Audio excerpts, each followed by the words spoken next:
All right, let's talk about AI. I mean, the conversation around it is it's a total mess of hype and fear, right? Every single day you see a new headline. One says we're heading for a perfect utopia. The next one says it's our imminent doom. It's confusing, and man, is it loud. So in this explainer, we're going to try and cut through all that noise. Let's find some much-needed clarity. It really all boils down to this one central question, doesn't it? Is this new technology just a super helpful assistant, or is it going to be our future boss? Is it here to help us, or is it on a path to replace us? Let's start unpacking that. Okay, first up, the end of judgment. We're going to start by tackling one of the biggest fears out there. You know the one, the idea that AI is going to make human thought, our creativity, and especially our judgment just completely obsolete. Yeah, this is the myth, that AI is becoming the final judge. And this is the core anxiety for so many of us. This belief that we're building some kind of infallible machine that's going to have the final say on everything. I'm talking from creative projects all the way to critical decisions for society. But is that really where we're headed? Well, a more grounded perspective really reframes this whole debate. It comes down to this powerful idea: AI is a tool, not an unquestionable authority. It's not some oracle we have to blindly obey. Think of it more like a really sophisticated instrument, a tool that we have to learn to use wisely. And here's why that distinction is so critical. Let's look at AI versus human intelligence. On one side, you have AI's strengths. It's brilliant at processing data with incredible accuracy. It can handle super specialized tasks, and it gives us quick insights. But on the other side, look at what humans bring to the table. AI completely lacks the bedrock of true judgment. Things like our values, our ethics, our creativity, and that wisdom that you only get from lived experience. So, this all leads to a pretty practical solution, a concept called the human in the loop. What does that mean? Well, it's basically the principle that for any decision that really truly matters, anything involving creativity, societal impact, or ethical judgment, a human has to be there to provide that essential oversight and context. The AI can help out, for sure. It can assist, but it can't be the one in charge. All right, let's move on to our second big myth. And this one really fuels the first one. It's this idea of an endless ascent, the notion that AI's growth is just this unstoppable, infinite upward curve.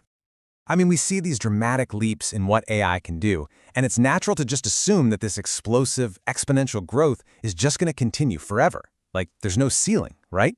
It's a really easy assumption to make, but honestly, it kind of misses a key part of how technology actually develops.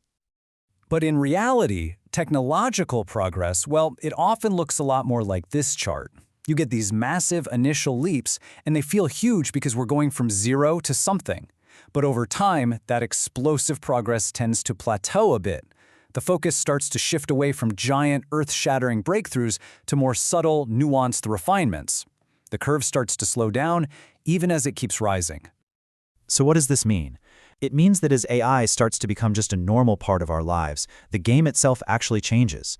The goal isn't just about raw power anymore. It's about making the technology more reliable, more trustworthy, and more understandable for the people who are actually using it every day. Okay, so we've busted a couple of big myths. Now let's get to the practical part. If AI is really a partner and not a replacement, then how do we actually work with it effectively? How do we build a healthy human partnership?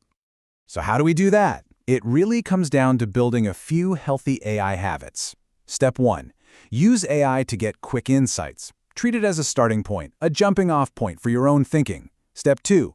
Cross-check everything to deepen your understanding. Don't just take its word for it. Verify with multiple sources. And finally, step 3. This is where you build your instinct.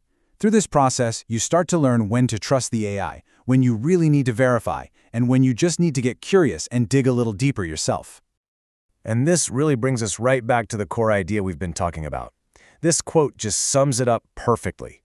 The healthiest approach is to treat AI as a helpful assistant, but not a final judge. It's all about that partnership. The best, most productive mindset is to see AI as this incredibly capable assistant, but never, ever as the final word. Okay, so let's start to wrap this up by looking forward at how we can forge our AI future. Because here's the thing, the future of AI isn't just something that's going to happen to us. It's something we are actively building right now, and that comes with some real responsibility. So what's the path forward?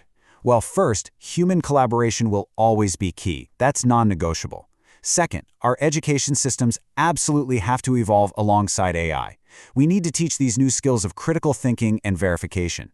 And third, as individuals, our responsibility is to keep asking questions, to keep verifying. We have to remember that robust human checks are our absolute best defense against errors and, of course, misinformation. Look, if you take away only one thing from all of this, let it be this. The crucial point is that AI provides information, but we provide the wisdom. AI is a powerful, powerful engine for generating information, but information isn't the same as knowledge, and it certainly isn't wisdom. That last crucial part, the context, the ethics, the real understanding, that still has to come from us. So I'll leave you with this final thought to chew on. As AI provides more and more answers, what are the better questions we should be asking? In a world that's getting saturated with AI-generated answers, maybe our most important human skill is learning how to ask better, deeper, more meaningful questions. So what are the questions we need to start asking?